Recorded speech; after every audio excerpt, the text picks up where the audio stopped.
pour ajouter le contenu de la liste déroulante, sélectionnez userform, puis l'événement initialise. C'est un événement qui se déclenche à chaque fois que vous lancez votre userform. Et c'est ici qu'on va demander de compléter cette liste déroulante. Alors pour le faire, on va entrer la liste déroulante.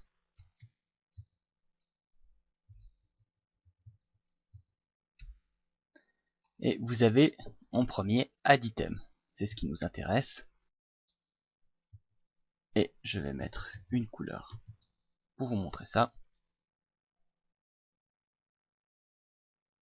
Maintenant, à chaque démarrage, cette couleur est ajoutée. Pour ajouter les autres couleurs, vous avez plusieurs solutions.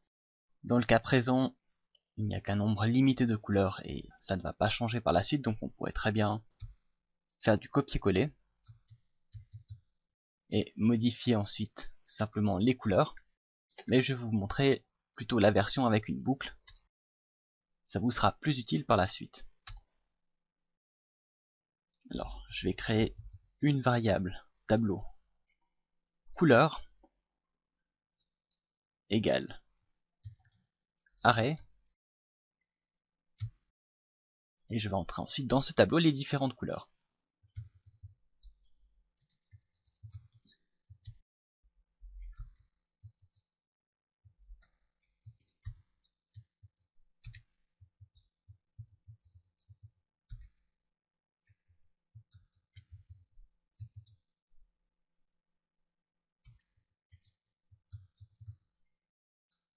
Ensuite, pour avoir la première couleur, au lieu de mettre vert, je vais mettre couleur et 0. Maintenant, il ne reste plus qu'à rajouter une boucle for i égale 0 to 5, puisqu'il y a 6 éléments dans ce tableau, et next. Et le numéro est remplacé ici. Si je teste ceci, ça fonctionne bien, toutes les couleurs sont là.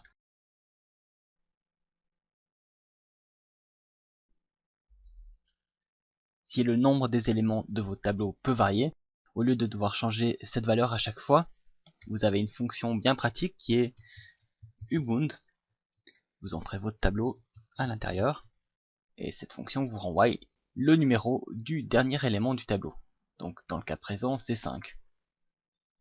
Il nous faut encore ajouter un événement qui modifie la couleur de la liste déroulante à chaque changement.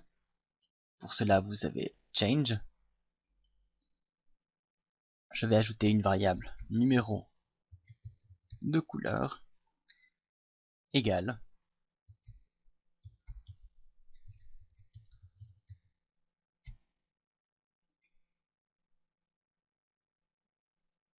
et c'est la propriété listIndex. Je vais y revenir tout de suite. Une liste déroulante peut renvoyer deux sortes de valeurs. Vous avez soit value qui vous renvoie la valeur texte, c'est-à-dire ici la couleur en lettres, et vous avez également listIndex. Cette propriété renvoie le choix sous forme de nombre. Et ça fonctionne exactement comme un tableau. Le premier choix est à 0, le deuxième à 1, etc. Donc on va simplement lui demander si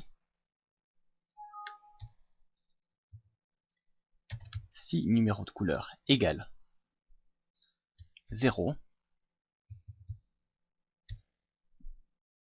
ma liste déroulante point. Alors quelle propriété? Ici c'est backColor. Si vous n'êtes pas sûr, vous pouvez regarder dans la liste. Vous avez plusieurs propriétés avec des couleurs. Un petit test et vous voyez tout de suite si c'est la couleur de fond qui est modifiée. Dans le cas présent, c'est bien ça. Point backColor égale RGB. J'ai entré la couleur tout à l'heure. Même chose pour la deuxième couleur, avec un petit copier-coller, et on demande else if. Donc si la couleur égale 0, on fait ça. Sinon, si la couleur est égale à 1, on fait cette action. Et on va le faire encore pour la couleur 2, 3, 4 et 5. Et enfin une petite dernière, si aucun choix n'a été fait. Donc la couleur ici 1, 2, 3, 4, 5, et s'il n'y a aucune couleur sélectionnée, listIndex est à -1, mais dans le cas présent, un simple else suffira amplement. Alors, j'ai rajouté les couleurs que vous aviez juste en dessous de la dernière vidéo. Pour la dernière, ici, on va lui demander simplement un fond blanc, puisque c'est le cas où aucune couleur n'a été choisie. La valeur RGB du blanc est le 255 3 fois, mais vous pouvez aussi très bien, je vais vous montrer comment faire. Vous avez ici la valeur backcolor, vous pouvez tout à fait copier cette valeur et l'utiliser ici, ça fonctionne également. Un petit test pour vérifier tout ça. Le vert, le bleu, le rouge, le jaune, orange et le gris. Si maintenant j'efface le contenu, ça revient au blanc, donc tout va bien. Petite astuce supplémentaire, imaginons que je choisisse une couleur. Ce qui peut être intéressant, c'est que pour rendre service à l'utilisateur, lorsqu'il a choisi sa couleur, le curseur se positionne directement ici. Pour faire cela, c'est pas très compliqué. Je vais copier le nom du contrôle dans lequel je veux le curseur. Point. Set focus. Et c'est tout. Je vais tout de même ajouter une petite condition pour éviter d'avoir le changement de focus s'il n'y a pas de sélection. Donc, ce que je vais demander, c'est if numéro de couleur est plus grand ou égal à 0. Donc, si une couleur a été choisie, then focus. Notez que vous pouvez écrire une condition if sur une seule ligne si vous n'avez qu'une seule action à effectuer.